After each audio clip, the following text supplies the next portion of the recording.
Seguimos en este lado atípico en el que, bueno, no hemos podido reunirnos todos en un mismo espacio, pero bueno, estamos haciendo cosas interesantes, como es esta charla de proceso de creación y producción en los juegos de mesa. Contamos con 4 profesionales que nos van a enseñar pues, cómo se pasa de una idea a un producto que vemos en las estanterías.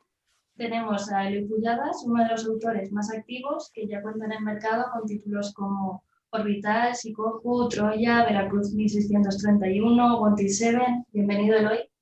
Muchas gracias, Lorena. Tenemos a Lorena Azpiri, que es ilustradora profesional y ha dado vida con sus dibujos a juegos como Hatflings, Radville, Om y Alice. Bienvenida. Muchas gracias. Ramón González es responsable de Troquel Games, sello dedicado a la edición y a la producción de juegos de mesa y cuenta con un taller de fabricación con una alta demanda, principalmente por estar especializado en tiradas medias y cortas. Bienvenido. Gracias. Y por último, Santi Esteban es editor de Trangis Games, editorial imparable desde aquel exitoso Virus, y está especializada en juegos de mesa familiares, tanto licencias como juegos de producción propia, como el recién estrenado Penaltis. Bienvenido, Santi. Hola, ¿qué tal? Y bueno, pues para empezar, me gustaría que esta charla sirviese para alimentar la curiosidad de quienes quieren crear su primer juego de mesa, de quienes no saben todo el proceso que hay detrás, cuando tenemos un juego en las manos, todo lo que lleva, como en este caso necesitáis los unos a los otros, el autor, la ilustradora, fabricante, editorial. Es todo un trabajo conjunto y esa es la idea, demostrar este proceso. Y vamos a empezar por el principio y empezaríamos, bueno, pues cómo surge un juego de mesa, cómo llegan esas ideas. Eloy. Bueno, vale, empiezo por ahí. Las ideas pueden surgir de cualquier cosa. La inspiración puede venir de un comentario de alguien, ves un anuncio en televisión, ves una serie, escuchas una canción, un artículo en el periódico, un libro, un viaje, cualquier cosa puede servir, incluso un sueño. Te estás soñando y pum, y te viene ahí una idea a la cabeza. Cualquier cosa es más que válida para empezar una idea. La idea no es un juego, finalmente es una idea. A partir de aquí ya tienes que desarrollar algo, sea una mecánica, sea una temática o más cosas, ¿eh? O sea, no solamente estamos centrados en mecánica o temática, podríamos decir que Joel María Llue y Víctor Bautista inventaron el Coco Kiko a partir de unos componentes y ellos nos dirían, no, a esta temática, mecánica, componentes y más cosas. Entonces, sí que es cierto que la gran mayoría de ideas surgen a partir de una mecánica o de una temática. Y a partir de aquí, o sea, cada autor ya tiene su fórmula. Hay autores que se centran más en empezar por una mecánica, porque son, pues, por lo que sea, por la forma como son, y empiezan a desarrollar una mecánica donde yo creo que es muy positivo que tan pronto empieces una mecánica, intentar ya plasmar alguna temática, aunque luego sepas que se va a cambiar, pero al menos empezar con una temática para que te ayude a que la temática y la mecánica estén integradas. Creo que es muy importante que la temática y la mecánica estén integradas para que el jugador final lo sienta así, que sienta que cuando estoy haciendo una cosa, estoy haciéndolo porque el tema me lleva de forma natural a hacer eso. Entonces creo que es algo muy, muy importante que estas dos, temática y mecánica, da igual por dónde empecemos, que las dos estén integradas. ¿Y cómo llegan a materializarse esas ideas? Recibimos una cartulina, bolis. Sí, exacto. O sea, tan pronto como ya tienes una idea de cómo va a desarrollarse el juego, pues es importante ya empezar a plasmarlo físicamente, sean cartas, dibujando cualquier cosa. Sí que, o sea, como primerizos, o sea, nos pasa a veces que le damos muchas vueltas a las ideas y no lo plasmamos físicamente. Y mi recomendación es, tal cual empiezas la idea, intentar empezar a recortar cartas o hacer cualquier cosa, pero tangible, que lo puedas tocar. Y otra cosa, también incluso que estas ideas que uno tiene, que aún no se materializan en cartas, que las redacte. Yo tengo un documento Word ahí con ideas que se me ocurren, que me gustaría desarrollar, que cuando tenga tiempo pues las desarrollo, pero que no se queden ahí, porque a veces pues estás ahí un día o dos con una idea, pero luego como no la escribas y no la desarrolles, se te va a olvidar. Entonces también es importante que si antes si no tienes tiempo a hacer las cartas, que lo escribas en algún sitio. Es importante. Santi, ¿algo más que añadir? Pues, a ver, yo desde el punto de vista de la autoría, a mí me surge a partir de la mecánica. Lo que sí que es verdad es que muchas veces la temática sirve de inspiración. A veces la propia temática te invita a intentar experimentar con una serie de mecánicas que te puede llevar pues, bueno, pues a probar diferentes cosas que pueden tener éxito o no. En general, para mí surge trabajando. Yo siempre digo que al final la inspiración te tiene que venir trabajando y no, si no estás enfrascado en el proceso de diseño del juego, no te va a llegar por inspiración súbita. Y luego, Yo añadiría a lo que comentan mis compañeros algo que insisto siempre, cada vez que tengo ocasión, que es que como autor también de juegos de mesa, yo animo a todo el mundo a darle desde el principio también un objetivo. ¿Cuál es el objetivo de ese juego? Ese juego tiene un objetivo educativo, ese juego tiene que llegar a las aulas, ese juego tiene que llegar al mercado, a la mass media, va a ser un family, va a estar enmarcado en un producto como producto de mentoría o de educación a nivel empresarial, o es un producto que va más hacia temas de formación de la administración pública, es un producto retail que va a llegar a las estanterías de juegos de las tiendas de juegos de mesa de toda España. Eso es importante porque el enmarcar la idea o el enmarcar el objetivo de ese juego te ayuda a llevar desde el principio pues, un control de costes, un desarrollo, el enmarcarte como comentaba Eloy antes, dentro de unos componentes, pues también te ayuda a desarrollar un poco las mecánicas, es decir, qué mecánicas puedo aplicar con estos componentes que me entran en costes para este objetivo que tiene el juego final, ¿no? Muchas veces nos ha llegado juegos a nosotros a nivel de producción, nos han llegado juegos que estaban muy bien, que tenían mecánicas muy bien desarrolladas, que eran a nivel de juego unos juegazos, pero luego muy difíciles de producir, ¿no? por el despliegue de medios, ¿no? La cantidad de componentes. Claro, ahí estás tú, al igual que yo, quizás sí que tienes una visión un poco más comercial del proceso de diseño, pero también hay una cosa que siempre le digo cuando la gente me viene a enseñar un prototipo y tal, que es que todos los juegos son válidos. Quiero decir, cualquier juego que tú diseñes, aunque sea en cartón, aunque sean meeples, o aunque aunque lo juegues con garbanzos, ese juego es tan válido como un Spiel des Jahres, ¿vale? ¿De acuerdo? Si sirve para que tú en tu mesa, en tu grupo de amigos o con tus hijos te divierta, ese juego es perfectamente válido. Otra cosa es cuáles sean tus ambiciones como autor a la hora de generar un juego. Pero sencillamente tenemos que pensar que bueno, es efectivamente, como dice Ramón, si lo que queremos es crear un producto que se venda, tenemos que pensar en cuáles son las cuestiones básicas que necesitamos para que ese juego sea vendible. Pero si no, no pasa nada. Sí, yo quiero añadir que, digamos, como autor, o sea, uno puede tener como de reojo mirar el juego ya como un producto comercial, pero sí que es cierto que como autor no deberíamos ponernos vallas en el campo, digamos, porque deberíamos dar un poco cancha a cualquier cosa, que luego ya vendrán momentos de poder cambiar, recortar o modificar lo que es el juego para adaptarlo a que puede ser un producto.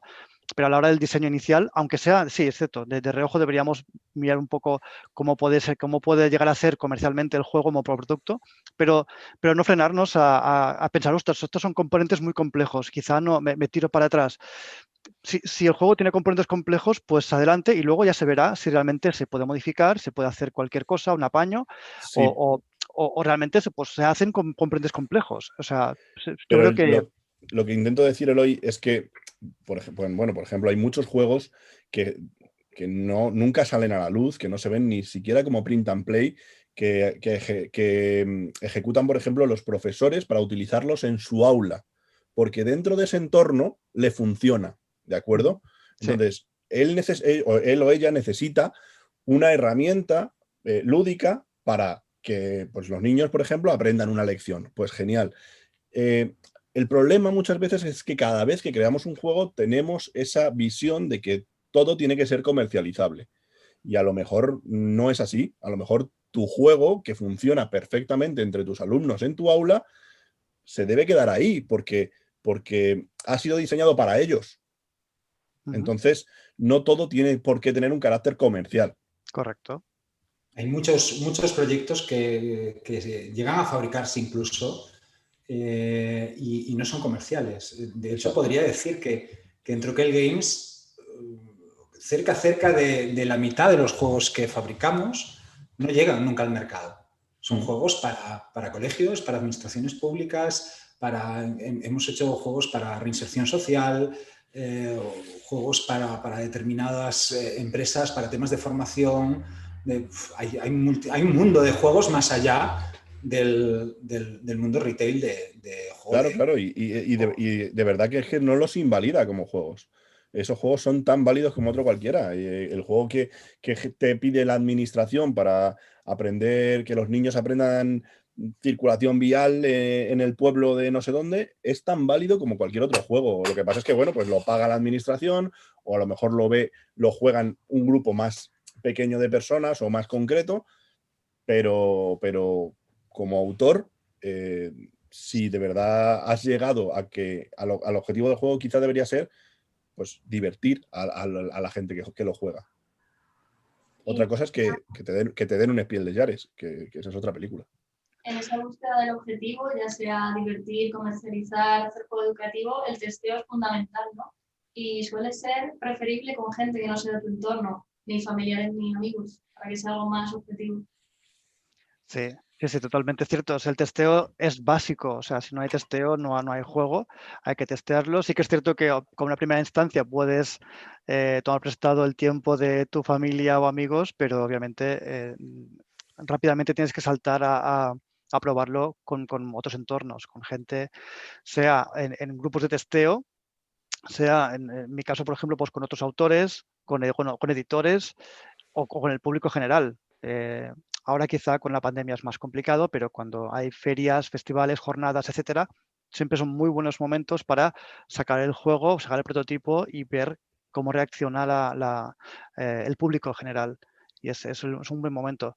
Y no tanto para tomar nota, obviamente, del feedback que te pueden dar, que es importante, pero para mí, sobre todo, yo anoto sus reacciones, cómo manejan el juego. Yo soy más de observar qué están haciendo. Lo están haciendo como uno esperaba. Hay reacciones inesperadas en el juego que quizá no contemplaba. Y sobre todo también la otra es sensaciones. ¿Qué sensaciones estoy viendo que tienen? No que me digan al final, sí, me lo he pasado muy bien. No. ¿Qué estoy viendo yo? ¿Qué les pasa? ¿Se están riendo haciendo esta jugada? ¿O se están con cara de tal? ¿O se están frustrando? ¿Se están aburriendo? ¿Se están mirando el móvil todo el rato? Es algo que intento observar, que las reacciones durante la partida, porque para mí es muy importante saber si realmente se están pasando bien o realmente está creando la tensión que yo quiero o están aburridos. Para mí es importante tomar nota de las sensaciones. Yo siempre digo que hay que probar los juegos con gente que no te quiera. Totalmente. Porque si te quieren, siempre te van a decir que lo que has hecho es lo mejor y que es maravilloso y que es súper bonito. Bueno, hay gente que te quiere y realmente te saca, sobre todo si lo pruebas con otros autores, con editores conocidos o lo que sea. Gente que igual se dedique o semiprofesionalmente o profesionalmente a este tema, te van a buscar las cosquillas por todos lados, ¿no? Esas reuniones de testeo de Ludo, ahí, vamos, la sangre sale a borbotones por todas partes. Exacto. ¿no? Y prototipos ahí se hace depuración, pero a tope, ¿no? Totalmente, ahí puedes entrar con un prototipo y que te lo destrocen tranquilamente. Pero bueno, o sea, es que es así. O sea, el proceso de creación de un juego tiene muchos ciclos y tal cual tienes una idea, la desarrollas y está en un estado, lo testeas y tienes que tirar para atrás muchas veces. Y como autor a veces cuesta un montón decir, ostras, he creado una cosa y ahora tengo que tirar para atrás. Pero no. O sea, si hay que recortar, se recorta, que a veces tendemos a añadir más cosas para arreglar errores del juego. Y no, a veces es que hay que tirar para atrás, recortar y mirar para adelante, pero recortando. O sea, es la única solución, porque si no, con apaños y parches por todas partes no llegamos a ningún sitio. Yo el problema más gordo que he visto a la hora de recortar, por eso suelo insistir bastante en marcar el objetivo del juego desde el inicio y tenerlo presente, es cuando, sobre todo le ha pasado a autores noveles, que es su primer juego, que se enfrascan, que igual llevan años incluso desarrollándolo, que han invertido un montonazo de tiempo y de todo, y llegan al punto de edición o de producción muchas veces incluso con el arte ya prácticamente terminado o terminado. Y en ese momento hay que meter tijera, hay que recortar porque el proyecto no puede salir así. Eso es, bueno, es tremendo, ¿no? No solo por la cantidad de tiempo invertido, sino la cantidad de dinero y la cantidad de mal trago que puede suponer imagínate, pues tener que recortar, no sé, me lo invento, pero 20 cartas de unas cartas que han sido todas ilustradas con un arte tremendo, ¿no?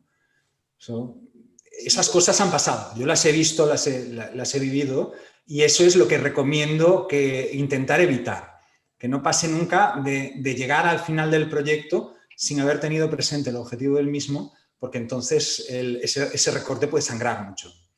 Yo quiero añadir, porque lo que estáis diciendo me recuerda un poco a cosas que pueden pasar también en mi trabajo, eso de tener que volver atrás, de que vas poniendo parches y parches y parches y al final pues te das cuenta de que había una pieza al principio que no funcionaba bien, no encajaba bien y bueno, que es un fastidio tener que volver atrás, pero bueno, que sí hay que hacerlo y con ello el juego mejora, que en mi caso me pasa con las ilustraciones, que a veces dices, es que llevo un rato que esta ilustración no sale y a lo mejor tienes que borrarla y volver a empezar. Y si es para que el producto final mejore, aunque sea un fastidio, pues bueno, yo animo a la gente a que lo haga.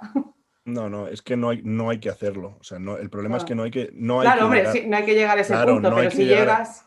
Claro, hombre, yo entiendo que un error la puede tener cualquiera, pero no hay que llegar a ese punto. No puedes...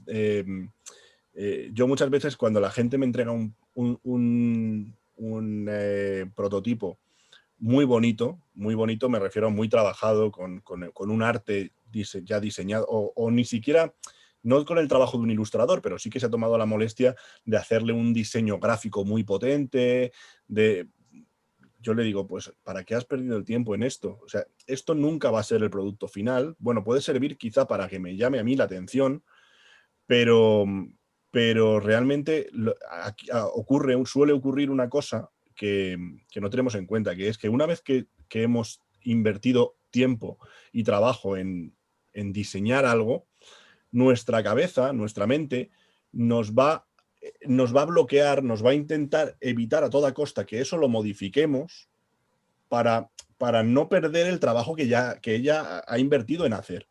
Entonces dices, bueno, ¿cómo voy a cambiar esto con lo bonito que está? O todos los autores dicen, no pasa nada, no importa, pero si no es, lo entiendo, pero no es que no pase nada, entiendo que no pasa nada. Lo que quiero decir es que tu propio subconsciente se va a poner en contra tuyo, porque no va a luchar en contra de que tú modifiques algo en lo que has estado trabajando mucho tiempo.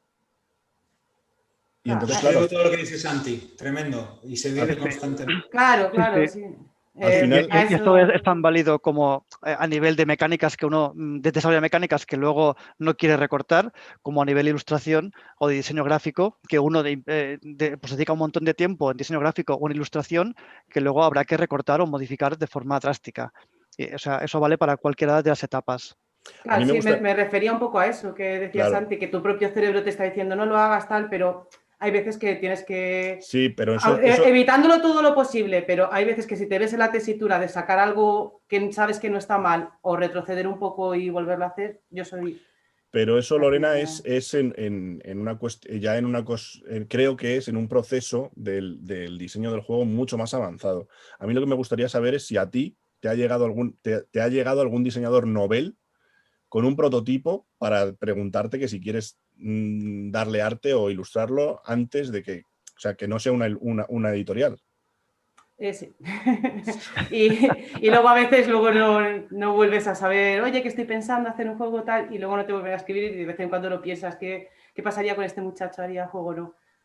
Pero yo estoy hablando un poco basándome en lo que es mi experiencia en mi campo, que ya te digo que ha pasado, eso le ha pasado vamos, yo he visto a mi padre repetir dibujos desde el principio porque algo no le convencía y dice, pues ¿qué pasa, Carlos? No salgo. Por supuesto que hay que intentar evitarlo, pero a veces, pues si tu mente te está diciendo no lo hagas, que ya lo tienes muy bonito y tal, pero va a mejorar el producto, yo creo que merece la pena invertir el tiempo en mejorarlo y sacarlo lo mejor posible, que encaramarte en lo que ya has hecho y lo he hecho así y así sale.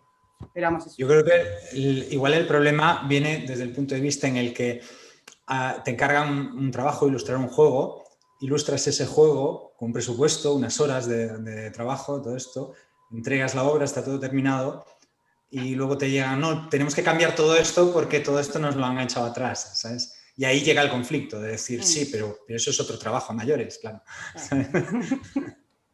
Eso requiere un nuevo presupuesto, ¿no? Y ahí es donde surgen ese tipo. Claro, pues mejor evitarlo, sí.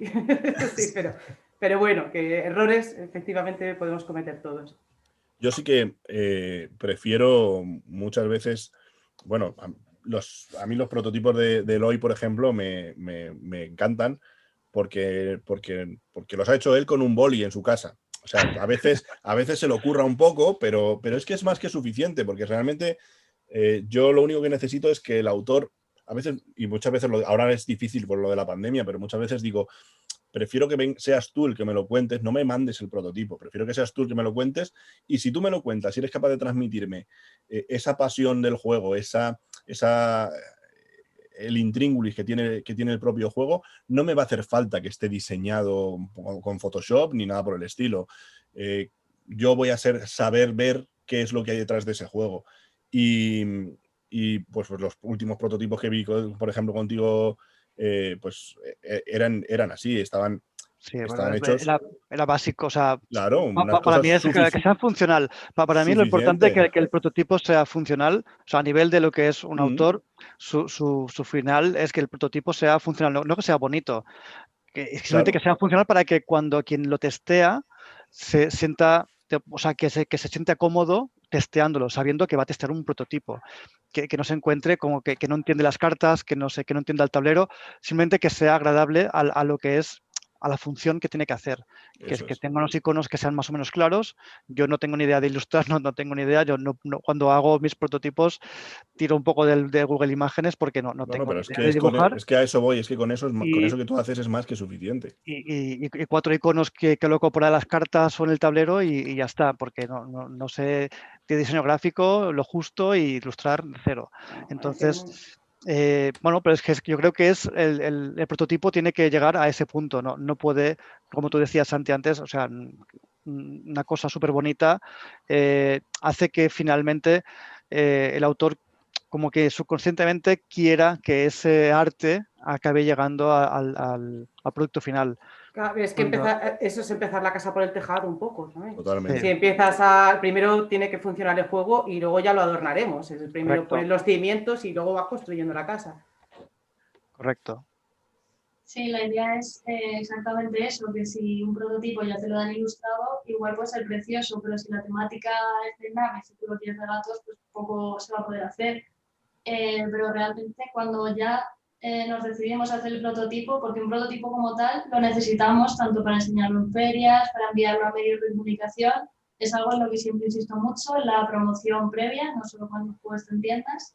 Y Ramón, ¿cuál es el momento en el que creas ya ese proto más profesional? ¿Cuándo sabemos que ese momento ha llegado? Cada vez lo retraso más, la verdad.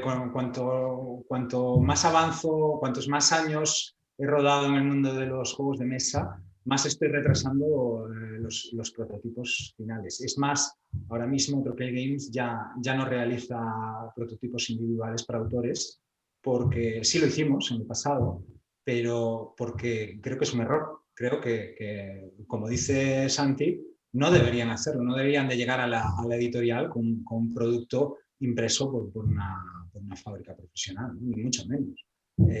Creo que esa servilleta de papel del bar escrita a boli es más adecuado que un prototipo final de gran calidad y ya ilustrado. También es cierto que nos llegan a producción, llegan cosas muy dispares muchas veces. Nos llegan desde ideas que no están terminadas, ¿vale? Que no está terminada ni la idea, o sea, ni el proceso, ni las reglas del juego están terminadas, ¿vale? Pero sí que la idea de producto está muy clara y que tiene que hacerse y que sí, pero el juego no está terminado. Y hay veces que nos llegan productos absolutamente terminados ya para hacer el prototipo. A día de hoy solo hacemos prototipos cuando se encarga ya la primera edición. Nosotros que hacemos tiradas cortas y medias, pues nuestras ediciones no siempre son muy grandes, hacemos tiradas más o menos la mayoría de ellas están entre las 100 y las 500 unidades, dependiendo de para dónde vaya ese juego. Y lo que sí hacemos a día de hoy es el prototipo final solo se hace como prueba de impresión a lo que va a ser una tirada completada. Ya, nada más, pero para ver cómo va a quedar el juego finalmente o encontrarle defectos finales de, oye, me ha quedado este margen movido, esto de maquetación, esto de, ¿sabes? Lo que sea, ¿no? Y creo que ese es el momento en el que sí, evidentemente, se necesita un prototipo cuando vas a producir, porque nosotros como productores necesitamos que nos des el ok al juego que tienes en la mano, ¿vale? Ese juego que tienes en la mano va a ser que nosotros vayamos a hacer multitud de copias, exactamente igual, con esa calidad. Para mí ese es el momento de hacer el prototipo final del juego.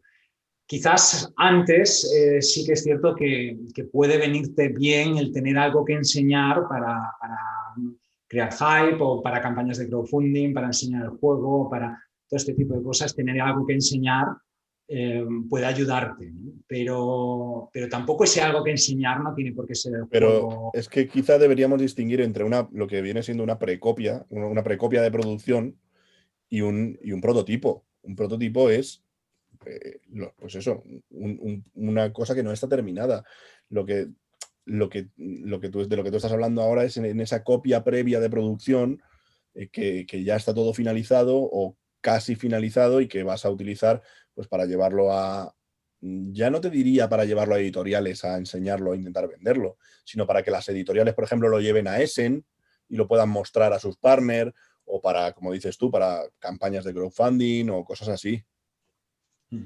Sí, correcto. Yo creo que lo que son los prototipos previos anteriores a esto no necesitan esa calidad. Es más, yo cada vez animo más a los autores a que bajen a la imprenta de su barrio, se impriman una lámina y corten las cartas en casa y jueguen con eso y prueben con eso y enseñen eso. O vayan a una feria a enseñar eso. Unas cartas impresas en casa enfundadas es más que suficiente para hacer testeos, ¿no? Unas fundas de Magic, las cartas Magic valen, las comunes, las puedes comprar en tu tienda de barrio por céntimos y unas fundas y un papelito dentro. Entre la carta y la funda metes un papelito porque ese papelito nunca te va a doler quitarlo y volver a meter otro. Entonces, tú puedes hacer todas las modificaciones que quieras sobre ese prototipo. Ya está. Y que a nadie le parezca que van a enseñar algo cutre a un editor con eso, ¿eh? Para nada. No. Yo recomendaría hacer ese ejercicio a todos los autores, sobre todo aquellos que invierten demasiado tiempo en hacer algo que quede muy bonito y a lo mejor pues, no han invertido ese tiempo en hacer que el juego sea realmente bueno y original. Exacto. O en testearlo. Sí. Y si decidimos autopublicarnos el juego, ¿qué debemos saber? Y sobre todo, ¿qué errores no hay que cometer? Autopublicar el juego, lo primero que hay que saber es que lo primero que necesitas es tiempo, mucho tiempo. Autopublicar es convertirte en tu propio editor y el mundo editorial consume mucho tiempo. He visto muchos autoeditores o autopublicadores que han publicado su obra y luego no tenían, como tenían otros trabajos o tenían otras obligaciones, no podían dedicarle tiempo, el tiempo necesario a hacer promoción a su juego, a mover su juego, a llevarlo a las ferias, todo este tipo de cosas. Y ese juego, pues sí, salió a la luz, se ha publicado, pero se ha quedado ahí y pasa a englosar la historia de los juegos que han ido quedando atrás, ¿no? Ser editor requiere mucho tiempo, Santi os lo puede decir, que es algo que los que se dedican profesionalmente a ello saben lo que es, pero sí te diría que si te vas a meter a ser autoeditor, lo hagas porque dispones de ese tiempo, porque puedes arriesgar ese tiempo y ese dinero, ¿vale? O puedes comprometerte a llegar a arriesgarlo, porque una campaña de crowdfunding, por ejemplo, puedes conseguir que te financien parte del proyecto o el proyecto entero, pero en sí una campaña de crowdfunding es un riesgo también. He visto campañas de crowdfunding exitosas donde después de entregar todo el material el autor había perdido dinero, ¿vale? Entonces hay que tiempo, que también es dinero. Y el tiempo, exactamente. Hay que poder disponer de ese tiempo, poder disponer de ese dinero, de poder asumir ese riesgo. Y si todo esto coincide con que además tienes un producto que crees por el que vale la pena apostar y quieres arriesgarte, pues todos los editores que son ahora mismo, tienen un tamaño medio grande, han empezado por un juego. Yo cuando a mí a veces me enseñan un prototipo. Vale la pena arriesgarse e intentarlo. Ahora, sabiendo o intentando saber dónde te metes y preguntando a quién ya está dentro, para no cometer sus mismos errores. Yo cuando a veces me enseñan un prototipo, a veces suelo preguntar, ¿cuál es tu objetivo con este juego? ¿Qué pretendes hacer con él? ¿Cuál es el fin de todo esto? Tú, como digo, el fin de todo esto es jugar en el salón de tu casa con tu abuela y con tu niño. Es lícito, no pasa nada. Tu objetivo es invertir tus ahorros y hacer unas cuantas copias e intentar venderla entre tus colegas. Es lícito, perfecto, no pasa nada. Tu objetivo es hacer un crowdfunding e invertir horas y horas de trabajo en esto para conseguir un capital y luego que los cálculos que tú hayas hecho estén muy bien medidos para que no pierdas dinero, como decía Ramón. Perfecto. Tu objetivo es pasarle la pelota a una editorial y que sean ellos los que lo produzcan y dentro de unos días, dentro de un tiempo estén en las tiendas. Perfecto. Todo, como decía antes, todos los juegos son válidos. Lo que no podemos hacer es un juego, que es una frase que me dicen muchos autores, es: a mí me da igual, yo lo único que quiero es que mi niño vea la luz. Bueno, pues a lo mejor te tienes que pensar a qué mundo le estás trayendo, ¿no? Y cuál es el coste de todo esto. Ya no solamente, como dice Ramón, el coste en dinero, que a veces es muy importante y hay que tenerlo muy en cuenta, que hay que tener en cuenta que cuando haces un crowdfunding, pues luego se pagan márgenes, se pagan impuestos, porque estás produciendo una cosa. Tienes que pagar impuestos, tienes que pagar envíos, tienes que hacer muchos gastos, pero también hay un coste personal, un coste de inversión de tiempo y de esfuerzo que la mayoría de las veces no valoramos. Estar 2 años dando vueltas a un prototipo, enseñándolo por toda España, intentando que alguien te lo edite o intentando autoeditarlo, haciendo un crowdfunding que no te sale para volver a intentar hacer otro, a ver si te sale. A lo mejor no pasa nada si ese juego se queda en un cajón y arrancas con otro nuevo. Quizás sea lo mejor, a lo mejor dale a cada juego la importancia que se merece. Igual el primero ha sido un proceso de aprendizaje tremendo. Claro, por supuesto, a lo mejor lo que has aprendido es la parte buena. Claro, te sirve para que tu segundo juego sea muchísimo mejor. Correcto. Sí. Estoy muy de acuerdo en el hecho de que cuando ves que un prototipo, pues lo enseñas a editoriales y demás, y ves que no sale, o sea, finalmente quizá hay razones detrás, que quizá no sea que nadie le pueda interesar. Entonces, quizá lo mejor es eso, pues tratarlo como que, bueno, has tenido una experiencia, has tenido un aprendizaje, pues empieza otro nuevo y ya está. Sí.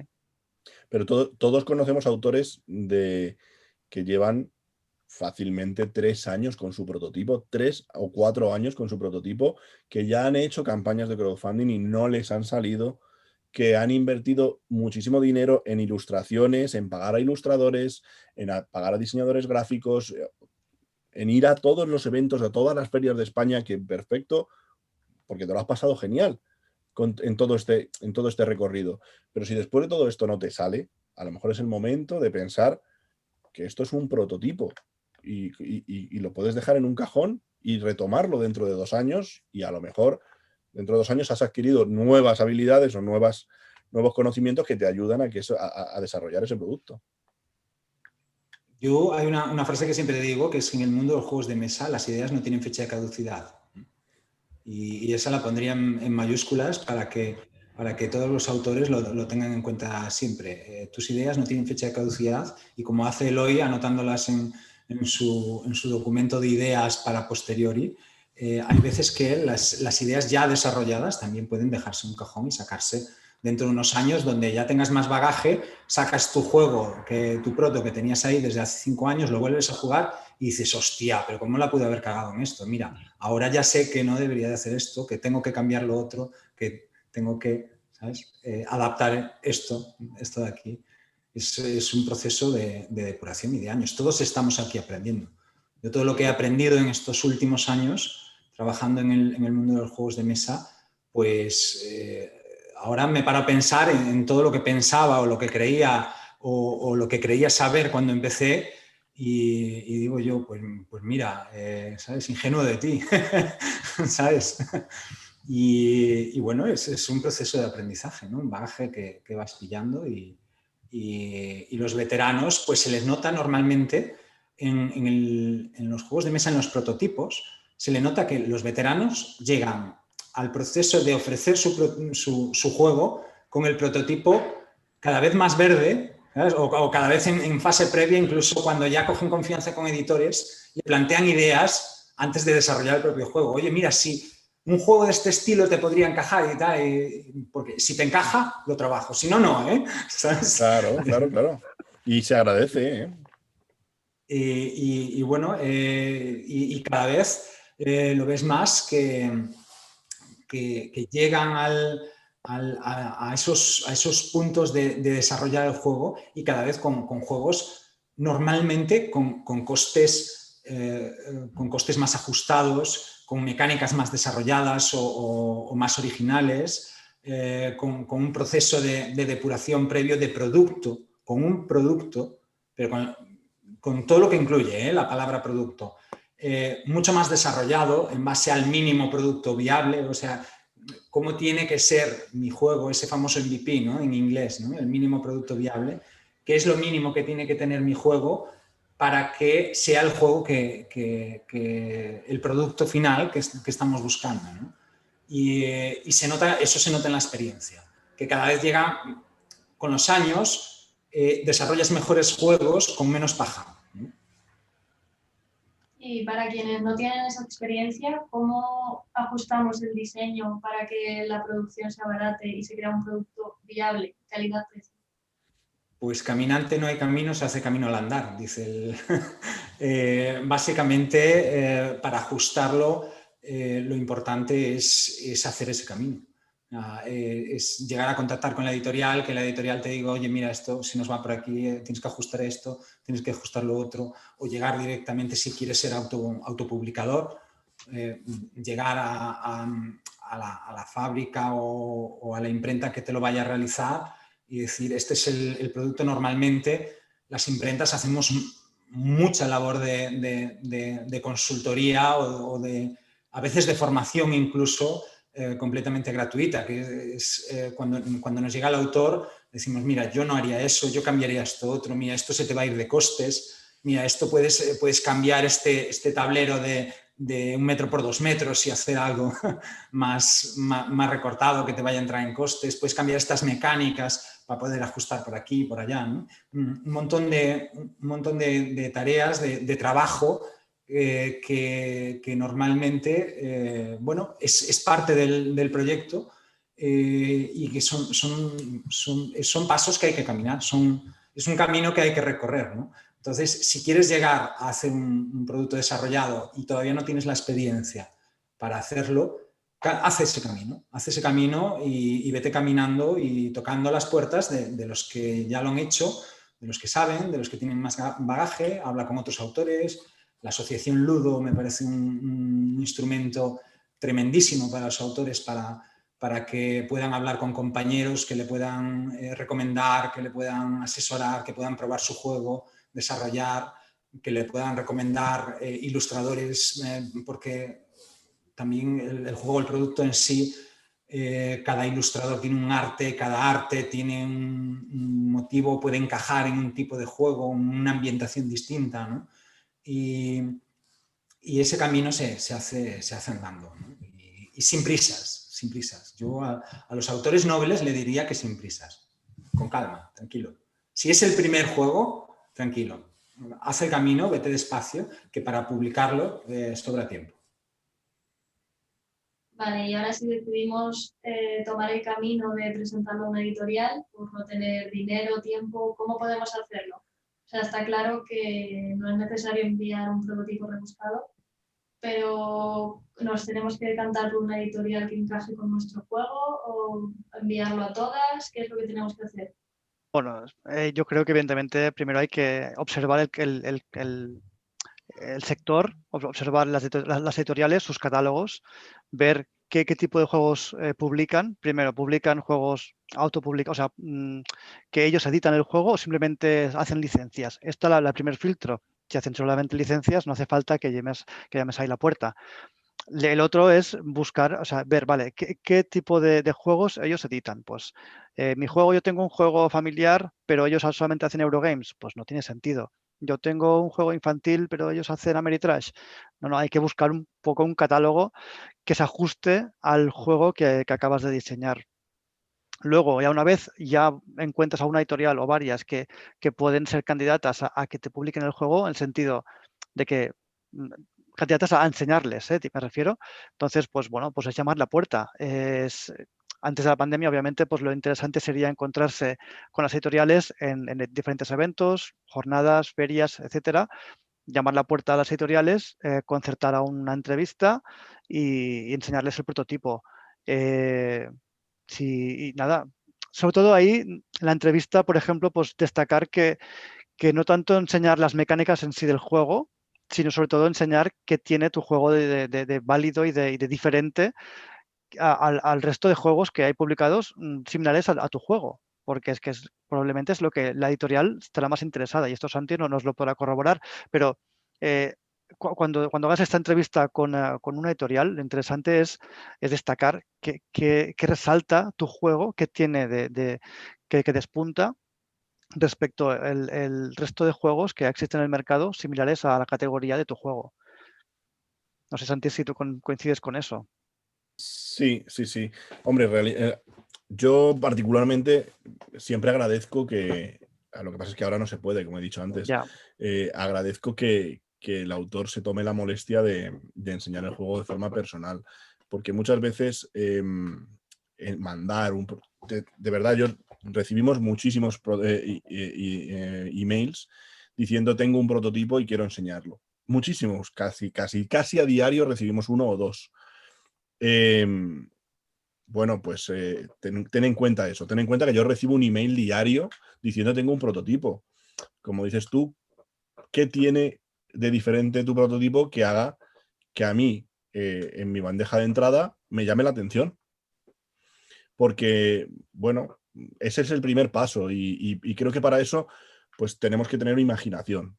Sobre todo tenemos que tener imaginación y bueno, pues si ya no se puede ir a un evento a enseñar el juego, pues a lo mejor te tienes que grabar un vídeo, tienes que mandar algo, subir algo a YouTube y mandarme un enlace corto de algo que me llame la atención como para decirte quiero saber más sobre este producto, pero ni me sirve de nada que me mandes las reglas escritas, ni me sirve de nada que me mandes un print and play, ni me sirve de nada que me digas tengo un prototipo que puedo hacer para enseñarlo. Bueno, eso sí sirve, pero ya tienes que contar con la predisposición de la editorial a recibir esos prototipos y tened en cuenta, como decíamos antes, que una editorial hay mucho trabajo, que no solamente estamos aquí a probar prototipos. De hecho, lo siento mucho, lo siento por todos los que enviáis prototipos, pero la mayoría no los podemos probar, sinceramente. Se miran todos se ojean, Si queremos saber algo al respecto, se les vuelve a escribir, pero no podemos imprimir todos los juegos que nos mandan y probarlos porque no tenemos tiempo, no haríamos otra cosa. No haríamos ni juegos. Entonces, a mí una buena forma, o una forma que me gusta, también, claro, yo soy un editor que lo permite, que es asaltarme en las ferias, asaltarme en los eventos. Hay momentos y hay momentos. Hay momentos en los que pues te podré atender y hay momentos en los que no. Hay momentos en los que me dirás, oye, ¿te parece si nos vemos luego por ejemplo, en el DAO de noche, que fue donde conocí el último prototipo de Eloy? Oye, tengo un prototipo, ¿te apetece si lo vemos esta noche? Pues genial, venga, lo probamos esta noche más tranquilamente después de cenar. Hay momentos para todo y en ese sentido siempre lo que transmite un autor al enseñar su juego nunca lo va a transmitir un email, ni un reglamento, ni nada por el estilo. Pues si nos planteamos cómo podemos solventar todo eso ahora con el tema de la pandemia, bueno, pues quizá a lo mejor un vídeo es una buena opción. Y el vídeo tiene que ser bastante corto, o sea, que sea interesante, segundos, o sea, claro. que no llega al minuto, o sea, tiene que condensar la información de tal forma que solamente des las pinceladas importantes del juego. O algo sí, lo que creas que el editor le pueda interesar. Si luego el editor le interesa saber un poco más, pues como tú acabas de decir, pues ya te responderá y ya te pedirá más información. Hace poco hablaba con la dirección de Ludo al respecto del próximo Prototipos, que este año pues no se va a poder hacer seguramente en formato físico y se va a hacer en este plan, bueno, cada uno tendrá un espacio en el que poder colgar su prototipo y los editores podremos verlo. Y lo que piden, una de las cosas que iban a solicitar es que seas muy, muy conciso, muy concreto y muy conciso, porque pues a lo mejor hay 100 prototipos, yo no me puedo tirar 5 minutos viendo cada prototipo al detalle. Entonces, vamos a dedicar el tiempo justo y necesario, como dice Eloy, para que ese editor se interese por tu prototipo y diga, bueno, pues ahora mándame más información porque quiero verlo, quiero probarlo, lo que sea. Y que no te duela ahora en tiempos de pandemia, si de verdad tienes interés por parte de un editor, prepararle tú un prototipo, un print and play y mandárselo por correo. A veces tenerlo encima de la mesa o que te llegue por correo, pues hace que por lo menos me hagas previa, por supuesto, previa acuerdo. Previo acuerdo, sí, me ha gustado, me interesa, mándamelo. Y Exacto. Entonces ayudará a que nosotros nos intentemos sentar a probarlo. Entonces, bueno. Ahora con la pandemia, pues hay que echarle imaginación a las cosas. Yo creo que reinventarnos todos un pelín sí. Está bien, ¿no? Creo que en eso nos está ayudando mucho, pero el tema del vídeo, yo personalmente, en la parte que me toca de editor, es algo que llevo pidiendo desde hace tiempo, antes de la pandemia ya, por lo que comentaba Santi, ¿no? Es raro, quizás no el día, para bien o para mal, a mí no me llegan tantos prototipos como buscando editor, ¿no? Me llegan más para producción, o sea, proyectos de producción, pero aquellos que tocan a nuestra puerta buscando editor, es eso, no hay tiempo a verlo todo, a probarlo todo y todo esto. Mándanos información resumida, concisa, algo que pueda casi cuando me llegue el correo electrónico, ver en el teléfono y mientras me estoy tomando el café, darle a ver ese vídeo, ¿no? Y, oye, claro, mira, ¿qué me manda? Esto parece interesante, ¿no? Sí, de hecho, algo significativo que el año pasado en Essen, que se hizo físicamente, pues en varias entrevistas que tuve con varias editoriales, me llamó la atención que fue el primer año que varias editoriales empezaban a pedir vídeos antes de la pandemia, ya eso. O sea, que era algo significativo que las editoriales, pues, obviamente, se movían ya hacia un camino que era ya eliminar el prototipo físico de forma, porque claro, imagínate, en una editorial cualquiera, empieza a recibir, o sea, aparte de tener un montón de entrevistas con autores, se van quedando un montón de prototipos físicos que luego tienen que probar en sus oficinas y luego, pues bueno, se van a pasar 2 meses o 3 probando prototipos y luego devolverlos a una gran mayoría, solamente quedarse en aquellos que les interese. Y El porque año muchas pasado, veces, Eloy, también perdemos mucho tiempo en la paja que hay alrededor de enseñar un prototipo. sí, Aunque solamente sea el tomarnos una cerveza juntos, en tu caso, pues irnos a cenar juntos o tomarnos una cerveza o lo que sea, pero a menor escala, con cualquier autor desconocido en Essen o en cualquier feria, pues al final pierdes mucho tiempo que con un vídeo no lo pierdes. correcto, sí, y que lo que quería resaltar es que ya el sector ya tendía a ir hacia ese camino que están pidiendo ya vídeos cortos, obviamente, de sus prototipos a los autores, que resuman su juego en pocos segundos, incluso diría.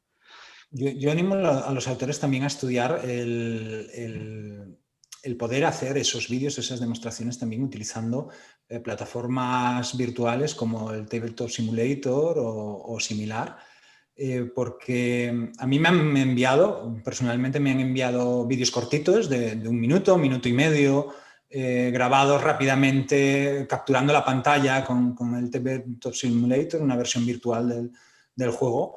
Y para entender el juego y ver cómo es la mecánica y el despliegue en mesa, para mí ha sido perfecto. O sea, no se le podía pedir más para conocer el juego, ¿no? Son herramientas que con la pandemia nos ha obligado, al menos a los autores, a poner las pilas un poco en este entorno digital, sea en plataformas como el Tabletopia o especialmente el Tabletop Simulator, que son herramientas de diseño de juegos de mesa y que se sirven para la creación y el testeo con otra gente y también, como decías, para hacer vídeos para poder mostrar a editoriales.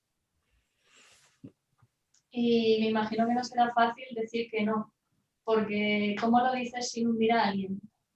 Porque los autores que ya tenéis experiencia, sí, guardáis el prototipo en un cajón, ya lo cogeréis más tarde si queréis cambiar algo con la experiencia, pero a alguien nuevo que le digan que no puede hundirle completamente. Bueno, aquí Eloy sabe que yo no tengo especial piedad con la gente. Por favor, cuando me enseñáis un prototipo, yo os voy a dar feedback como miembro de Ludo, no os lo voy a dar como editor. Como editor, o me vale o no me vale, pero como miembro de Ludo te voy a machacar el juego. ¿Sabes? Creo que es lo que a mí me gustaría que me hiciesen. Uh-huh. A veces, cuando me enseñan un prototipo, yo después pregunto, ¿qué quieres que te diga? Y muchas veces me dicen, no, quiero que me digas lo que piensas. Digo, es que si te digo lo que pienso no te va a gustar. Claro, ¿cómo me estás viendo? ¿Me estás viendo como autor, como miembro de Ludo y quieres que te dé un feedback de este juego? ¿O me estás viendo como editor y te doy la mano y hasta luego y ya está? Yo comprendo y a mí me pasa como autor, que es doloroso que te digan que algo no funciona o que algo no está bien o que algo deberías cambiarlo. Pero hay que pensar que es necesario para tu juego. Cuanta más gente te dé feedback negativo o positivo, pero especialmente el negativo, es el que te sirve para enriquecer tu juego. Sí, correcto. Yo estoy muy de acuerdo que el feedback negativo, dentro de lo que es el negativo, o sea, un negativo para resaltar aquello que realmente crees que necesita un cambio. O sea, decir que el juego es malo, pues es un poco absurdo, pero empezar a resaltar todo aquello que creas, pues que esto bloquea al jugador o esto crea mucho AP o yo no sé, ese tipo Claro, de feedback creo si que es... quieres mi feedback como editorial, pues a veces, la mayoría de las veces va a ser, pues mira, gracias por enseñármelo, pero ahora mismo no me encaja en mi línea editorial. Claro. Punto. Sí. Pero Esa si es la frase quieres... más habitual, ¿eh? No Claro, encaja en pero... mi línea editorial. Correcto. Porque si encaja y el juego tiene cosas que depurar, igual le dices, oye, me encaja, pero tienes que depurar esto y lo otro. Claro. Ya no es un no. Eso ya no es un no. Cuando es un no, normalmente es porque no te encaja en la línea editorial. Correcto. Pero si quieres mi feedback o el de Eloy como miembros de Ludo, pues debes saber que vamos a ser implacables. Como casi todos los miembros de Ludo. Y ya pasando a la parte de la ilustración, Lorena, ¿cómo funciona el ilustrador con la editorial? ¿Cómo trabajáis? ¿Os piden algún tipo de prueba para determinadas temáticas? ¿Se basan en vuestros trabajos anteriores? Alguna vez sí que me han pedido alguna prueba, pero normalmente cuando se ponen contigo, en contacto contigo, es porque les cuadra con su estilo editorial, con su línea editorial o con lo que ellos creen que están buscando visualmente en ese juego, les encaja tu estilo. Entonces, normalmente si contactan contigo y tú ya tienes tu trabajo en las redes, ya han visto cosas que has hecho, pues si contactan contigo es porque buscan lo que haces tú. Entonces, normalmente pues suelen confiar un poco en ti, digamos, y normalmente no me piden prueba. Luego lo que hacemos es que pues, se hacen unos bocetos previos, ¿no? Como lo que decías antes de los prototipos. No le voy a entregar al editor toda una carta ya terminada, todo con el color y tal. Lo que hago es que primero preparo unos personajes o hago unos dibujos que marquen un poco el tono del juego, un poco el aspecto visual que va a tener, y ya con el editor pues lo vamos viendo y vamos viendo pues si hay que cambiar alguna cosa o inclinarlo más hacia un sitio al otro, si a lo mejor vamos a hacerlo un poco más infantil o un poco menos infantil o las pautas que me dé el editor, y ya sobre esos bocetos primeros de personajes o de lo que sea necesario ya vamos trabajando el resto de piezas de juego, siempre muy cerca del editor para evitar pues luego retoques de última hora cuando ya está todo terminado, o siempre intentando que ir avanzando un poco juntos, que vean el trabajo hacia dónde lo estás encaminando y que te vayan redirigiendo o que te digan que va bien por ahí y poco a poco ir terminando la parte visual del juego. Y hay plazos por cumplir, ¿no? Sí, claro, eso siempre. Sí, pero vamos, sí, se marcan unos plazos con el editor y ya está. Y se hacen unos plazos para... Yo normalmente siempre entrego primero bocetos, siempre entrego todo a línea, incluso si hay cosas que no tenemos claras, porque a veces el editor puede tener muy claro qué es lo que tiene en la portada o a veces no lo tiene nada claro, entonces pues a lo mejor hago unos bocetillos previos muy simples para decir, mira, esto va a ir aquí colocado y esto va a ir aquí. Luego ya trabajamos la línea y ya cuando todo tiene el ok, pues ya se empieza a trabajar el color y el aspecto final de la ilustración. Y ¿Jugáis al juego antes de empezar la ilustración? Es algo que... Es que no siempre me envían reglas y cosas. Eso me pregunto, porque claro, cada ilustrador o ilustradora funciona diferente, o también la editorial que se encarga de pasar el encargo a la ilustrador o ilustradora para hacer esto. O sea, ¿jugáis al juego antes, Es durante...? que no me suelen dar esa facilidad. De hecho, muchas veces tengo que ir yo a preguntarles qué es lo que... Porque lo que decías también es que me he recordado cuando hablabais del tema de los prototipos y tal, me he visto reflejada en muchas cosas. También tienes que tener en cuenta la temática cuando te pones a hacer las ilustraciones para ver, pues eso, el tono y tal, la temática que va a tener el juego, pero también la mecánica. O sea, a mí me gusta... Yo cuando ilustro un cuento tengo un texto en el que apoyarme, pero cuando ilustro un juego no tengo un texto en el que apoyarme, tengo unas mecánicas. Entonces yo quiero saber si estoy haciendo un personaje y lo estoy haciendo muy mono, muy lindo, pero luego la carta es súper agresiva, pues es una carta de estas que te salen y fastidias la vida a tu amigo que está jugando, pues ya no me casa ese dibujo. Entonces muchas veces tengo que yo preguntarles, decirle, bueno, ¿me puedes dar un poquito una explicación de qué sirven estas cartas, de qué hacen para yo poderme ajustar y que la carta, la función de la carta y el aspecto visual de la carta vayan de la mano y no se peleen? Pero sí, no me suelen, a veces tengo que preguntar yo, las reglas y eso no me las suelen mandar. No siempre se puede. Y también Sí, claro, me imagino. También es muy de agradecer que haya autores pues, de ilustradores, perdón, dentro de Ludo, porque también nos da la capacidad y nos da la oportunidad pues, de probar juegos con ellos. Y bueno, hay gente que está dentro de la asociación y que, bueno, que quiera empezar en el mundillo y tal. Lo que pasa es que, claro, quizá tendríamos que diferenciar entre la gente que quiere empezar y la gente que es profesional. A mí me gustaría preguntarte, Lorena, ¿qué diferencia a una persona que tiene talento y que quiere ser ilustrador de un ilustrador profesional? Bueno, pues a ver, por una parte, lo bueno de un trabajo como el mío es que tu trabajo es, digamos, tu carta de presentación. O sea, tú, aunque seas novato, aunque seas muy experimentado, tú vas a enseñar tu trabajo y puede gustar o no, pero no tiene tanto, quizá no tiene tanto peso la experiencia, porque si no tiene mucha experiencia, pero tus dibujos son oro puro, pues el editor normalmente va a estar interesado. Lo que sí que puede contar la experiencia a lo mejor es a la hora de lidiar con algunas cosas que pueden salir con editor, porque como ya te digo, hay veces que a lo mejor el editor no tiene ni idea de qué poner en la portada o el creador de juego no tiene ni idea de la portada. Pues a lo mejor una persona que tiene más experiencia le es más fácil encontrar que puede ser atractivo, puede tener, resolver, digamos, problemas. A la hora de resolver ese tipo de situaciones, de qué sale aquí, cómo ponemos esto, es que las cosas que el editor no tiene claras de cómo van a funcionar visualmente, probablemente alguien que tenga más experiencia te las sepa resolver mejor o más rápido. Yo cada vez le doy más, le suelo dar más libertad a los ilustradores. Ellos te lo agradecerán seguro. Sí, porque creo que al final son ellos los que tienen... Yo le puedo dar unas directrices, pero al final yo tengo un problema personal, que es que yo soy diseñador. Entonces, claro, yo tengo muy clara cuál es la idea del producto que quiero terminar.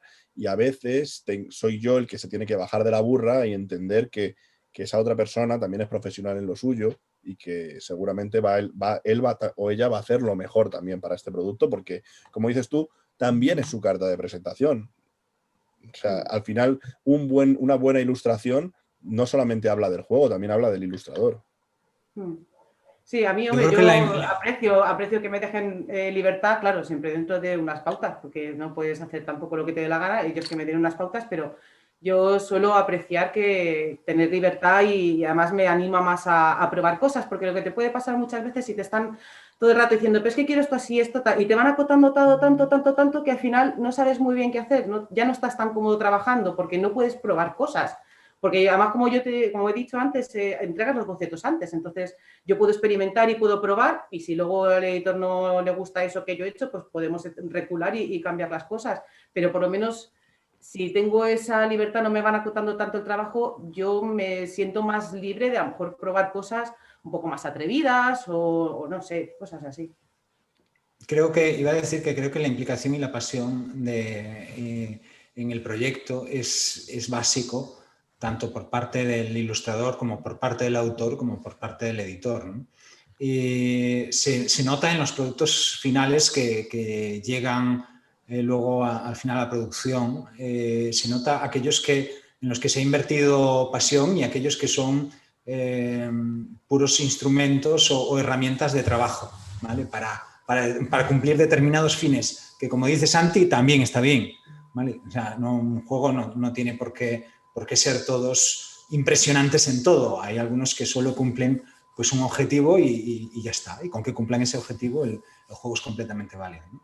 Pero se nota en aquellos en los que se ha implicado el ilustrador junto con el autor y el editor, porque si los tres confluyen en una idea y son capaces de plasmarla, el juego gana muchísimo, porque verás que las ilustraciones encajan con las mecánicas y las mecánicas con el concepto y todo eso encaja con el producto que el editor necesita, además, en el marco de calidad y económico, precio y de posibilidades de mercado de todo, ¿no? O sea, el producto encaja. ¿Qué es lo que pasa? Que hay en el mundo de la ilustración hay artistas y hay mercenarios, ¿no? Y en medio camino es quizás donde los editores más agradecemos a alguien que esté a medio camino entre ser un mercenario que hace exactamente lo que necesitas, pero que además es un poco artista y se implica en el proyecto emocionalmente para recomendarte y aportar al mismo. Si eres solo mercenario, está bien, pero cumples, a lo mejor, pues como puede ser cualquier diseñador gráfico que se dedica a hacer etiquetas para botellas de vino, ¿vale? Cumples y tal, pero eso seguramente no sea tu ikigai, ¿no? El sentido de tu vida y tal, pero sí que igual si eres muy artista, y esto a mí me ha pasado, yo lo he vivido, con ilustradores que eran muy buenos ilustradores, que eran unos artistas impresionantes, pero que no acababan de hacer el trabajo que necesitábamos para el proyecto. Y es duro también. Entonces, un equilibrio a medio camino es bueno, lo que todos los editores... Pero eso y no hay también un poco, o puede haber un poco de mala elección del ilustrador o la ilustradora. Puede ser. Quiero decir, bueno, los ilustradores o ilustradoras ahora lo tienen muy sencillo para dar a conocer su trabajo. Pues antes mandabais un PDF o mandabais un portfolio y tal. Ahora vuestras propias redes sociales son vuestro propio portfolio. Entonces yo, que te sigo a ti en redes o que sigo a cualquier otra persona, sé exactamente qué es lo que estás haciendo y hacia dónde vas. Y a lo mejor nunca encuentro una ilustración tuya que me cuadra, pero de repente un día veo una ilustración tuya que has hecho nueva o lo que sea, que digo, anda, esto me puede encajar con este prototipo de Eloy que tengo aquí y los puedo juntar y me sale un juego. Claro, Entonces, sí. No, eso que comentas bueno, que muchas veces también los ilustradores intentamos tienes un estilo, pero dentro de ese estilo tener un rango para moverte de un lado a otro, porque lo que dices tú, cuantos más estilos encajes, pues mejor. Si hago solamente cuentos infantiles o dibujo infantil, me estoy perdiendo otra serie de proyectos. Entonces, si tengo un rango que va a lo mejor desde un infantil más adulto, aunque esté dentro del mismo estilo y se note que es mi dibujo, puedo cubrir más juegos, pero sí, claro, puede ser también, a mí también me ha venido gente, pues mira, que necesito esto y te enseñan algo que quieren y no es para nada lo que yo hago y yo te voy a decir, mira, yo lo puedo intentar, pero se aleja mucho de lo que yo suelo hacer, a lo mejor no soy la ilustradora para ti, o me puede venir el editor y decir, este dibujo concreto, porque como tengo ese rango, me dice, pues este no, pero este que has hecho aquí me cuadra con lo que estoy haciendo. Entonces yo ya sé que basado en ese dibujo, no en todos los que hago, sino en ese exclusivamente, esto es lo que quiere el editor y por ahí es donde tengo que trabajar. Eso también es útil, que te digan, me gusta este dibujo, porque tú puedes tener, ya te digo, muchos, y hay ilustradores que tienen unos rangos increíbles, o sea, que te hacen todo. Pues a lo mejor es útil para el ilustrador que le digas qué parte de su trabajo es la que quieres para tu juego o la que más le gusta. y luego es muy importante, por lo menos desde el punto de vista de la editorial, porque el ilustrador es una persona que no sueles tener a tu lado, no lo tienes en la oficina y no le puedes dar collejas, pero se agradece mucho la profesionalidad por parte del ilustrador, o sea, ver que el trabajo avanza, ver que te manda cosas, ver que no estás encima de su mesa y que cumple con los plazos, por ejemplo, como hablábamos antes. Bueno, por supuesto, si todo se puede hablar y, oye, pues ahora mismo estoy trabajando, es preferible que seas sincero o sincera, que digas, mira, estoy trabajando en 3 proyectos, el tuyo no te lo voy a poder coger ahora, te lo voy a coger dentro de 2 meses, si te cuadra bien, si no, busca otro. Entonces, eso también forma parte de la profesionalidad Sí. y el problema de ser ilustrador es que a cualquiera que pinte bien cree que puede ser ilustrador. Y detrás de ser ilustrador hay un oficio. Y un oficio que tú en tu casa lo has mamado, pero que otras personas no y piensan que sencillamente saber dibujar ya es ser ilustrador. Y para nada, ser ilustrador es ser profesional. Sí, claro, no. A ver, lo que nunca puedes hacer es no entregar, o sea, eso no, o dejar colgado a la editorial. Es preferible porque a veces no das abasto, porque estos trabajos son así, a veces tienes 2 meses que no haces nada y luego tienes 2 meses que es que no puedes porque tienes 5 proyectos a la vez. Entonces hay que saber un poco las limitaciones que tiene uno y es conveniente rechazar un encargo, decir, mira, es que ahora no puedo ocuparme, pero dejarlo a buenas y dejar esa puerta abierta con esa editorial, que decirle que sí y a lo mejor a las 2 semanas decirle, oye, mira, que es que te tienes que buscar otro ilustrador porque no lo voy a poder hacer. Porque entonces ya te has cerrado esa puerta, ya es alguien, y además luego se puede hablar con otra editorial y eso no lo quieres. Quieres que la gente hable bien de ti, de tu trabajo, porque tu trabajo es tu carta de presentación, pero también la experiencia que tiene la gente trabajando contigo. Entonces yo eso sí, recomiendo a la gente que tenga claro sus limitaciones, mucho cuidado, decir a todo que sí, siempre lo que puedas manejar, así todo lo que puedas, pero lo que puedas manejar, nunca dejar colgado a un autor o una editorial. A no ser que sea por causa de fuerza mayor, que te puede pasar algo, claro. Yo a los ilustradores o ilustradoras les diría que sepan que las editoriales hablamos entre nosotras. Claro, y con las redes sociales además, Que fíjate la campaña que te pueden hacer, que te la Claro, lías. que cuando Ramón quiera contratar a un ilustrador que ha trabajado para mí, lo primero que va a hacer es llamarme y preguntarme, oye, ¿qué tal trabaja esta persona? Y yo voy a dar referencias, por supuesto. Y si son buenas, pues le voy a decir que adelante. y si no han sido buenas o se han cumplido los plazos y no he tenido noticias de él o de ella, o yo qué sé, pasan muchas cosas. Los ilustradores entiendo que soportan una carga muy, muy, muy grande del trabajo editorial, a veces la gran mayoría, porque muchas veces no solamente son ilustradores, también hacen de diseñadores gráficos, o las propias ilustraciones les pedimos que nos hagan pues, el marco de la carta, o el fondo de la carta, o del tablero, o lo que sea. Muchas veces hacen demasiados trabajos y son una parte muy, muy, muy importante y muy grande dentro del juego, claro. También como ilustradora, y supongo que le pasa a los ilustradores, agradecemos el mismo trato por parte de la editorial, porque también te puede pasar que una editorial contacta contigo, vamos a empezar ya, tú despejas tu horario y les escribes, oye, necesito la lista de componentes, necesito semana, y te aparecen a los 6 meses, oye, que empezamos ya. Y claro, tú estás hasta arriba de otros encargos y dices, pues que, mira, es que lo siento mucho, pero es que no... Entonces, si hemos fijado que empezamos ya, pues empezamos ya, o 2 meses, o cuando nos digas, que a ver, no todo se puede prever, hay que ser un poco flexible, pero también que es de agradecer que, pues eso, ese mismo trato del editor hacia el ilustrador y que si te dicen que vas a empezar algo ya, pues bueno, o que te mantengan al tanto, oye, mira, que no vamos a poder empezar por esto, tal, pero no que desaparezcan tampoco. Eso es. Sí. A raíz de una frase que acabas de decir, Lorena, se me acaba de ocurrir una cosa, que es, me decías, oye, me pasáis los componentes y todo esto. ¿En qué momento cada uno de vosotros cree que sería bueno que las otras partes le fueran contactando? O sea, ¿en qué momento un autor, por ejemplo, debería de llegar a contactar con el fabricante y decir...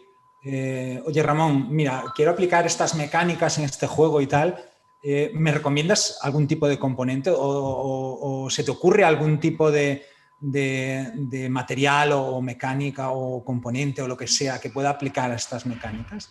O que te llama al ilustrador y decir, oye, mira, quiero hacer un juego sobre esto y tal, ¿cómo lo podríamos ambientar? ¿Qué tipo de ambientación le podríamos dar?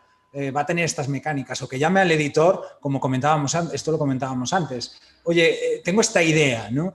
¿Te encajaría en tu línea editorial? ¿No te encajaría el trabajo? ¿Qué tipo de producto te vendría bien en base a esta idea? ¿No? O sea, ¿en qué momento os gustaría, ¿no? que el autor, que es el que inicia todo este camino, os contactase a cada uno de vosotros? Yo creo que aquí el punto de unión de todos es el editor. O sea, aunque sea el autor el que inicia todo, finalmente el que está en el medio y el punto de unión es el editor que contacta con el autor, el editor que contacta con el fabricante, el editor que contacta con el ilustrador o ilustradora, o con traductores o diseñador. Entonces, el editor para mí es el punto central. Y a partir de ahí es relación punto a punto con cada uno de los actores que intervienen en la creación de un juego.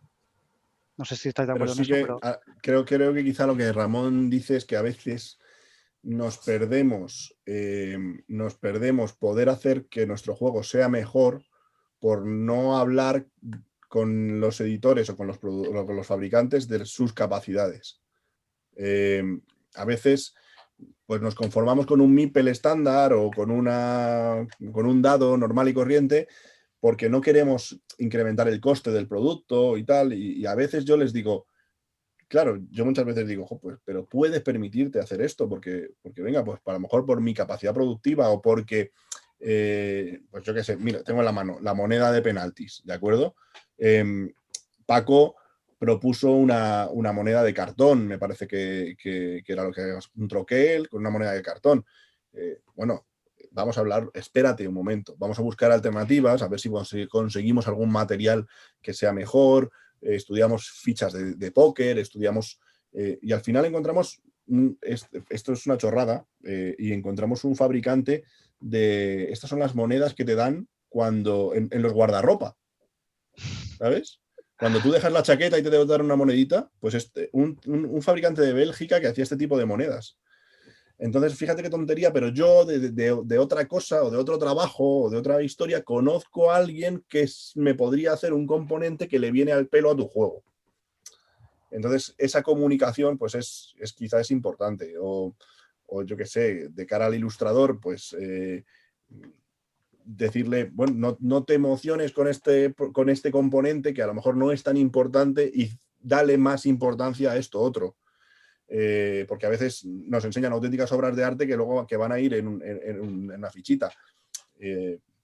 Pues esa comunicación quizá siempre debe ser fluida y se agradece, desde el punto de vista editorial se agradece que lo sea. A mí normalmente cuando contactan conmigo ya tienen el prototipo y ya han hecho testeos y precisamente para evitar lo que comentabais al principio de tener que invertir más tiempo y más dinero en volver a hacer todo el arte de un juego o tener que cambiar el arte de un juego, a mí cuando contactan conmigo ya el juego está, digamos, en sus fases finales. Ya se ha probado y ya se ve que funciona. A veces hay que hacer algún pequeño ajuste, pero normalmente para cuando contactan conmigo ya está todo. Lo que sí que a lo mejor alguna vez para temas de crowdfunding y eso sí me contactan antes de empezar porque quieren tener alguna imagen para mostrar el prototipo, porque a veces también estas cosas a mí me parece que sea porque entra por los ojos un poco y si tú quieres a la gente que se gaste dinero en un producto, les puede parecer interesante que haya 1 o 2 ilustraciones para que se hagan una idea del aspecto final que va a tener. Pero normalmente no, normalmente cuando contactan conmigo el juego ya está prácticamente terminado. Falta lo mío y el diseño. Y hay editoriales que ya tienen sus propios ilustradores habituales, pero hay otros que van cambiando. Bueno, lo normal es cambiar según la temática que quieres. ¿Cómo contactáis los ilustradores con las editoriales? ¿Qué le mandáis? ¿Vuestro trabajo? ¿Redes sociales?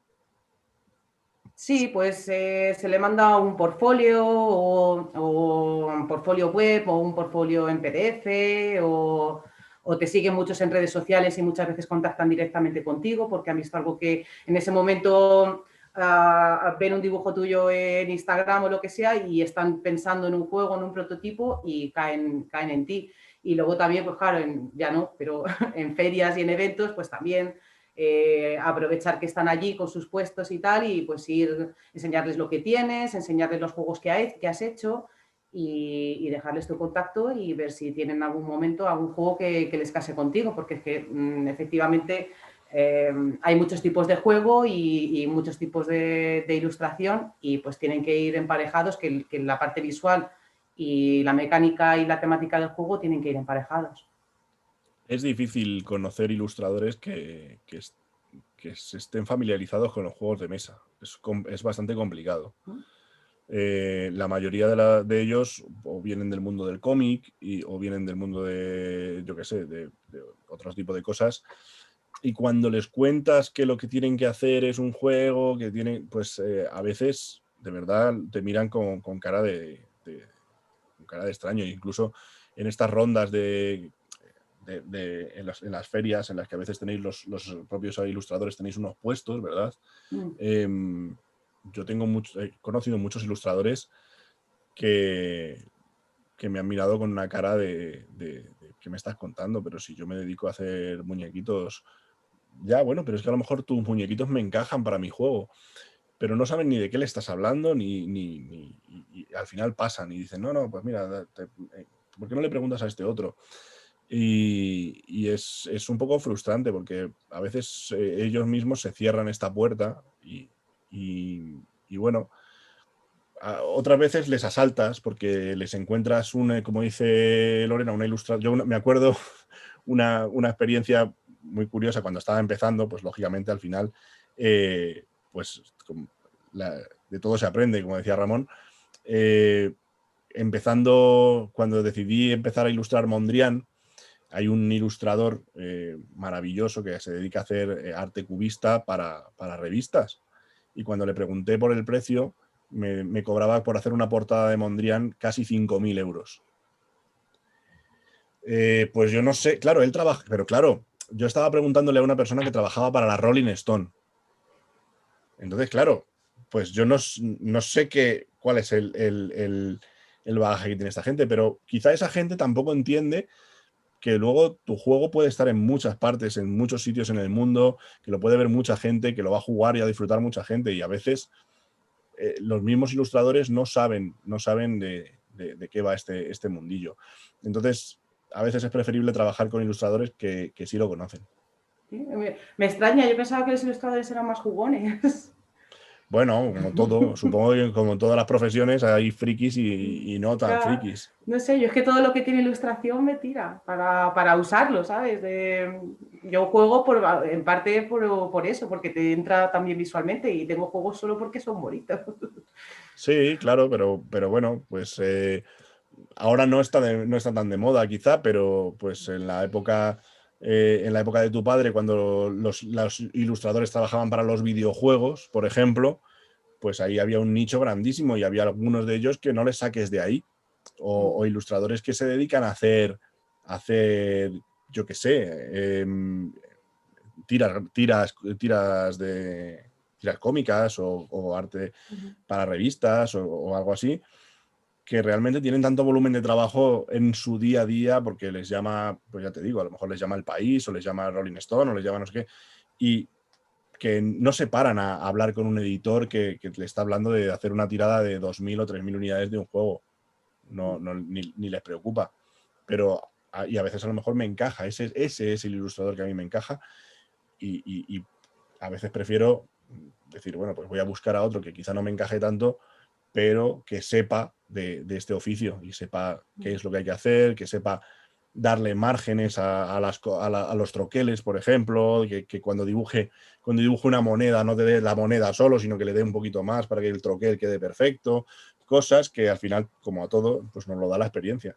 Yo lo noto muchísimo a nivel técnico, como comenta Santi, cuando nos llega todos los archivos para impresión, los archivos finales de un ilustrador o un diseñador gráfico que está familiarizado con el mundo de los juegos de mesa, pues te llegan pues con su CMYK, con su 300 dpi, con sus 3 milímetros de sangre, con sus marcas de corte cuando las tiene que llevar y cuando no, ¿sabes? Con los márgenes cuidados para troquelado, porque el troquelado está lejos de ser una ciencia exacta, ¿vale? Claro. Y tanto, lo es tanto para nosotros como para todos los troqueladores del mundo, ¿vale? Si conocéis, algún día podríamos hablar de esto, pero de las técnicas de troquelado, pero sabed que los troqueles se pueden mover, que es habitual y es normal que se puedan mover un poco, ¿vale? Que si haces una ilustración y dibujas una moneda, como dice Santi, y resulta que esa moneda lleva las letras hasta el límite, hasta el borde, lo más fácil es que esas letras aparezcan cortadas en muchas monedas, ¿no?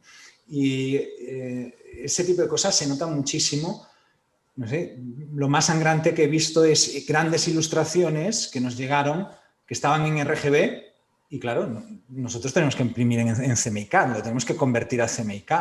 Y cuando lo conviertes en CMYK eran ilustraciones que cargaban de colores muy vivos, de verdes muy intensos, de rojos muy intensos. Y esos colores muy intensos, cuando los pasas a CMYK, se apagan.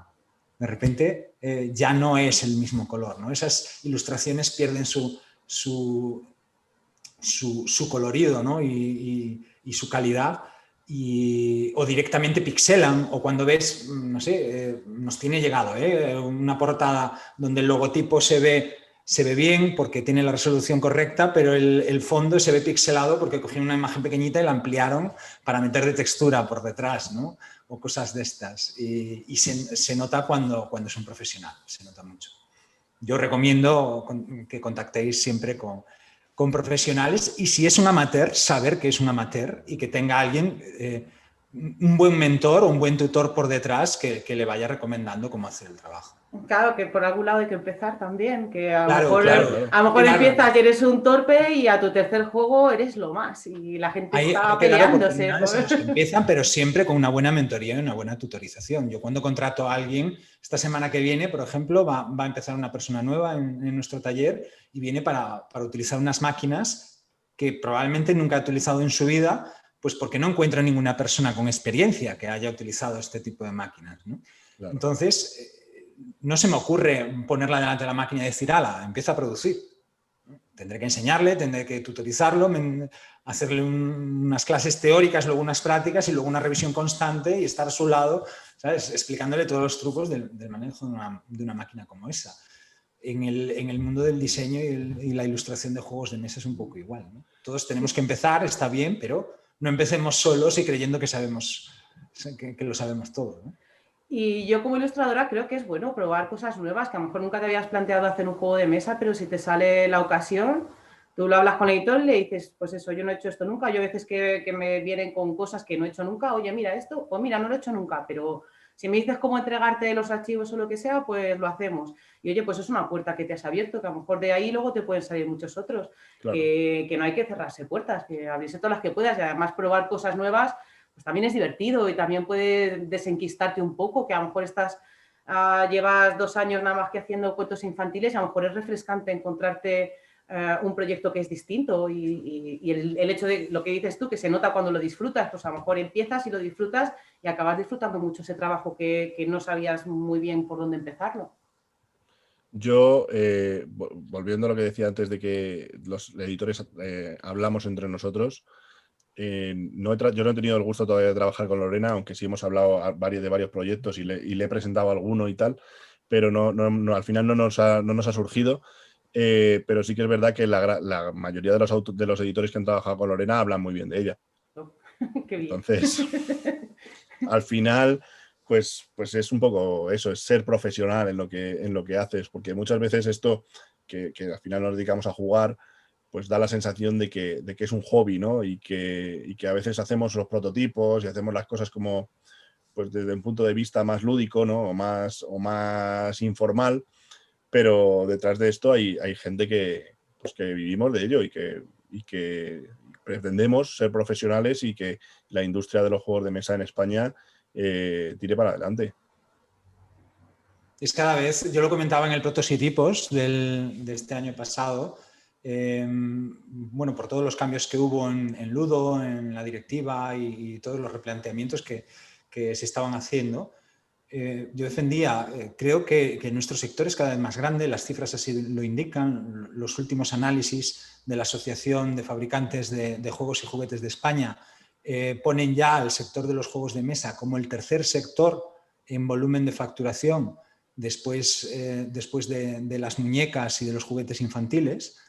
El tercero son los juegos de mesa en volumen de facturación.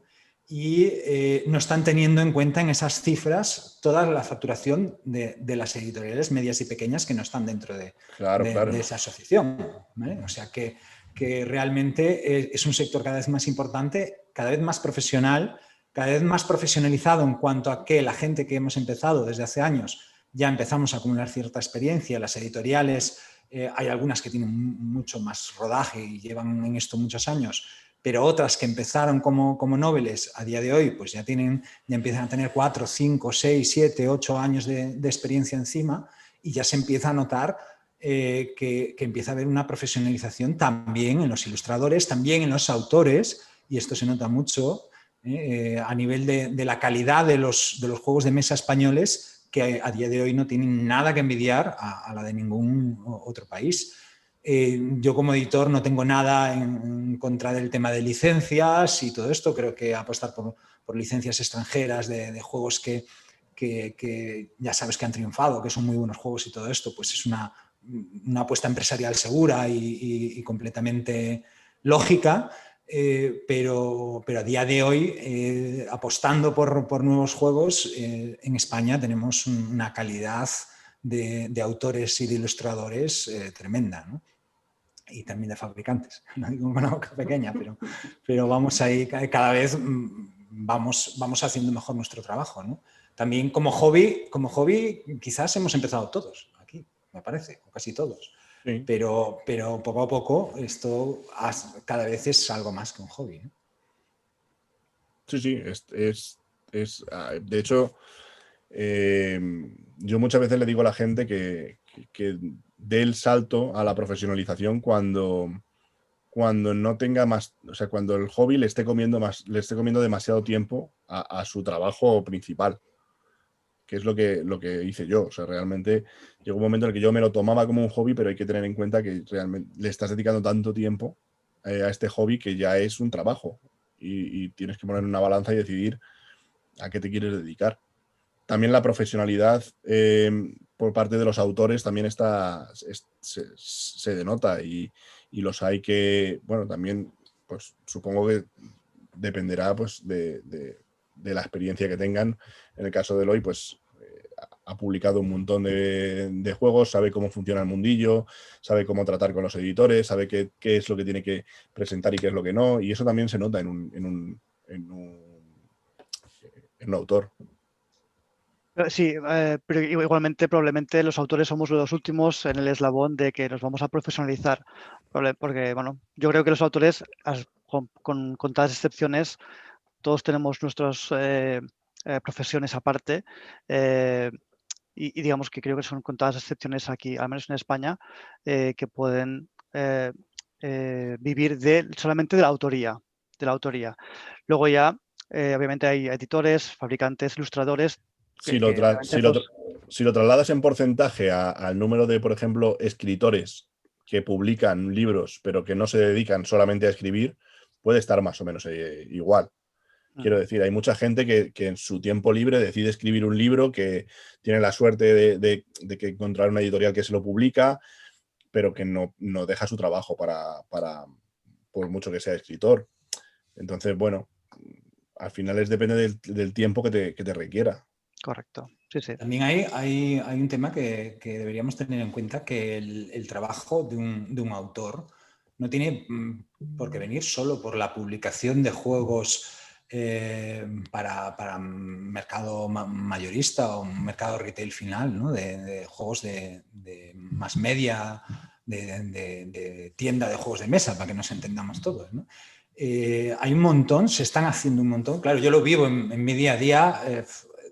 El grueso de nuestra facturación no viene de ese mercado, viene de un mercado donde se hacen juegos a medida, se desarrollan reglas, se desarrollan mecánicas, se trabajan para juegos para educación, con objetivos de temas sociales, de asociaciones, de administraciones públicas, de un montón de sitios donde necesitamos autores también que los hagan, y estamos pagando a autores para que hagan ese trabajo. Nosotros tenemos en plantilla a un autor que se dedica única y exclusivamente a redacción de reglas, probar reglas, revisar manuales, redactar manuales y todo este tipo de cosas. Y oye, cada vez eso quizás vaya a ser más normal. No sé, en editoriales más grandes que nosotros, cuántas personas pueden tener así. Pero seguro que alguno de ellos son o fueron autores en algún momento, ¿no? Claro. Bueno, pues ya creo que nos hemos pasado de tiempo, pero bueno, ¿alguna cosilla más que queráis añadir? ¿Alguna conclusión? Yo creo que la de pregunta antes de cometer errores, no cometas los mismos errores que los demás, ¿sabes? Sí. Yo lo sacaría como la gran lección de hablar con gente que lleva tiempo en esto, es la de, si estás empezando, sobre todo, porque creo que un poco el sentido de esta charla era un poco por ahí, ¿no? Si estás empezando, tómatelo con tiempo y pregunta. Y asesórate y pregunta al que sabe y al que lleva tiempo y al que ha cometido errores, que muchas veces los errores nos han costado miles de euros y no los cometas tú también, no los necesitas. Sí, además, yo siempre digo que yo los consejos los doy gratis. O sea, realmente, si alguien tiene cualquier pregunta y quiere hablar conmigo, o quiere llamarme o asaltarme en un evento, lo que sea, y hacerme cualquier pregunta sobre el mundo editorial, voy a estar encantado de intentar evitar que se pegue las tortas que me he pegado yo.